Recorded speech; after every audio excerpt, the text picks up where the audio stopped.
Delighted to be joined yet again by Errol Musk. We talk about the case of Johnny Bradbury, and talk to me a bit more about his case. What was the background to it? Well, he was sent to South Africa by the London mafia sort of thing, gangs or something, I suppose, of those days. It would have been in the 60s, you know, to kill somebody here. And he came and he killed this man, shot him in the doorway of his house.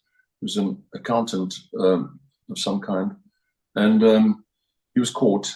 And he was the trigger man, and he was sentenced to death.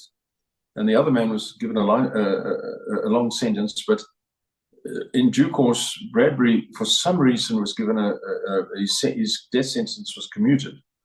Now, you know, I worked in that prison. I mean, I actually, you know, was right with all the. I was able to deal with. I was there with all the things, you know, the death penalty, the death chamber. You know, I was the consulting judge. Anyway, so yeah. So anyway, so I met him because I would go often into the prisons over the period of 19 years that I was a consultant to the prisons, and I, you know, knew him. He was rather nice.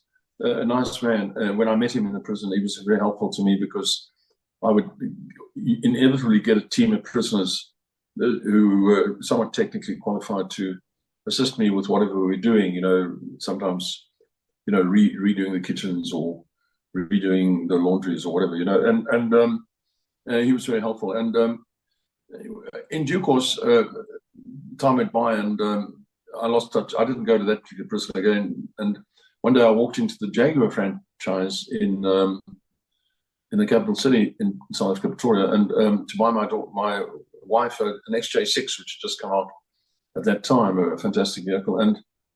And who should be sitting in the manager's chair of the Jaguar exchange, of the Jaguar outlet, but Johnny Bradbury.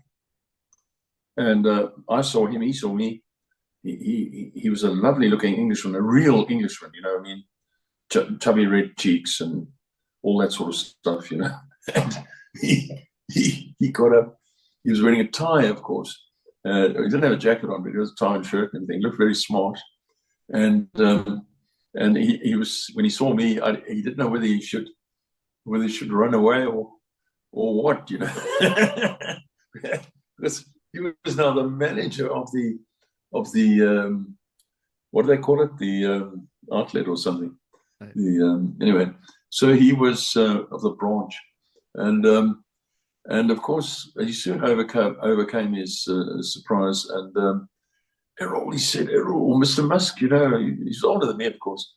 And Johnny, I said, you know, and you're the manager here? Yes, I'm the manager, you know, and all that sort of stuff. And he'd really changed his whole life, and he settled in South Africa. You see. He stayed here and settled on his life in South Africa. And so, you know, one didn't rush off to all the other people there and say, do you know who this man is? You know, one didn't do that. You accept him for the person he had become. And, you know, he was a wonderful person, really. Of course, the things he did are terrible. I mean, you know, I wouldn't have been able to do that. Yeah.